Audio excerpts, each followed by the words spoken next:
చిత్తూరు జిల్లా కుప్పం జనసేన పార్టీ కార్యాలయంలో కుప్పం జనసేన నియోజకవర్గ ఇన్ఛార్జ్ కాణిపాకం ఆలయ పాలక మండలి సభ్యులు నరేష్ మీడియా సమావేశం నిర్వహించారు. తిరుమల లడ్డూను వైసీపీ హయాంలో కల్తీ చేశారు. తిరుమల లడ్డూలను రసాయనాలతో చేశారని సిట్ విచారణలో తేల్చి చెప్పింది. ఆయన తిరుమల లడ్డూ కల్తీ అవ్వలేదని కొంతమంది వైసీపీ నాయకులు మాట్లాడడం సిగ్గుచేటన్నారు. తిరుమల తిరుపతి దేవస్థాన ప్రతిష్టతను వైసీపీ హయాంలో దెబ్బతీశారు. గత ఎన్నికల్లో ప్రజలు వైసీపీకి 11 సీట్లు ఇచ్చినా వారి తీరు మానుకోలేదు అన్నారు.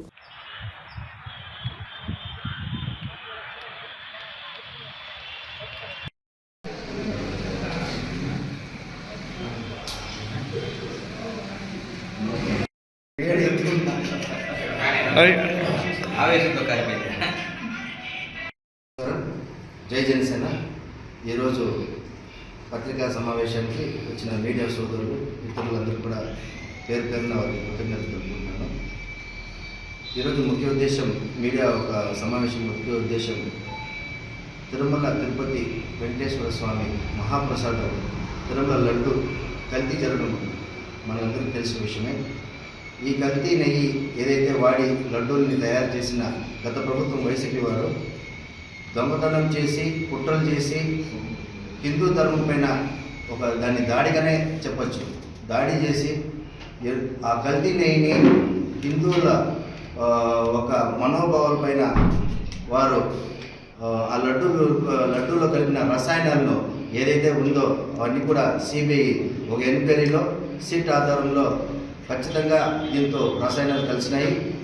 ఆవు పాలు కానీ నెయ్యి కానీ వెన్న కానీ ఏమీ లేకుండానే రసాయనంతో పూర్తి కెమికల్స్తో కూడిన నెయ్యిని లడ్డు తయారీలో వారు వినియోగించి వారు ఎవరైతే వైసీపీ వారు ఉన్నారో అప్పటి పాలకులు వారందరూ కూడా వాళ్ళ జేబులు నింపుకోవడానికి ఈ యొక్క కల్తీ నెయ్యిని సరఫరా చేసే విషయము దాదాపు అందరికీ కూడా మన ఇప్పుడున్న ప్రజలకు కానీ అదేవిధంగా అన్ని అంటే తిరుమల తిరుపతి దేవస్థానం ఒక ప్రతిష్టను వారు పూర్తిగా దెబ్బతీసే విధంగా చేశారు. గత 5 సంవత్సరాలు చూడొచ్చు, అనేక ఆలయాలు హిందూ ఆలయాలపైన.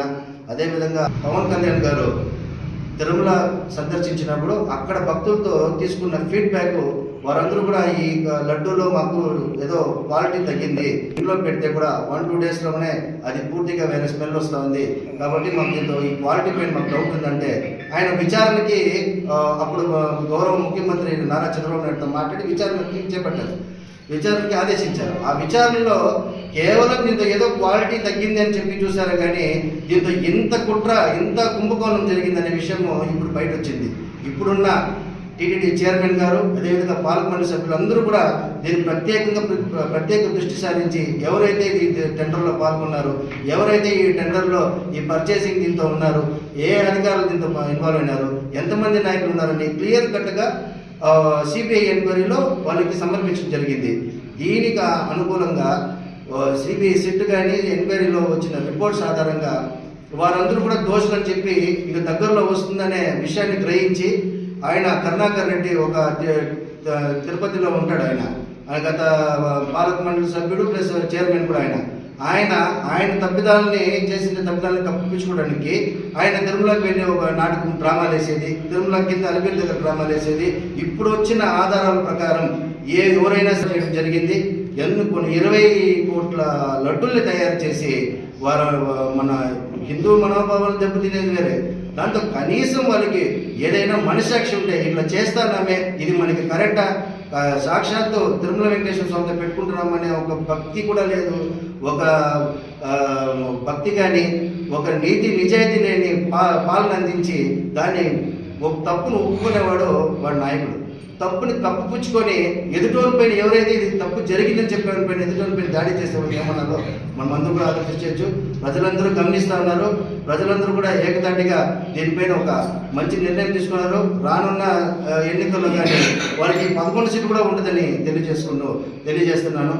అంతేకాకుండా దీంతో రసాయనంలో ఆ కల్తీ నెయ్యిలో ఎన్నో కెమికల్ రసాయనాలు అంటే ఈ 200 నుంచి 250 వరకు ఈ అనిమల్ ఫ్యాట్ని మనము బాయిల్ చేస్తే దాని నుంచి వచ్చే ఫ్యాట్ నుంచి వచ్చే కెమికల్స్నే ఈ కల్తీ నెయ్యికి వాడినారు. అసలు పాలే లేని పెరుగే నెయ్యిని, వెన్నె నెయ్యిని, కెమికల్స్తో కూడిన నెయ్యిని ట్యాంకర్లో ఏదైతే మన తిరుమల అందించారో ఆ ట్యాంకర్లో వచ్చిన నెయ్యిని మనం ఐడెంటిఫై చేశారు ఆ సిబిఐ గారిలో.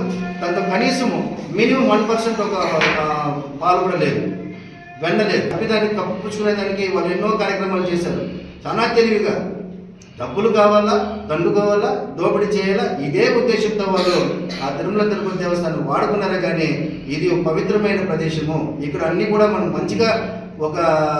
మంచిగా చేయాలా, వచ్చే ప్రతి భక్తునికి మనము భక్తి శ్రద్ధలతో మనం అన్ని విధాలుగా మన సౌకర్యాలు కల్పించాలనే ఆలోచన అయితే లేదు.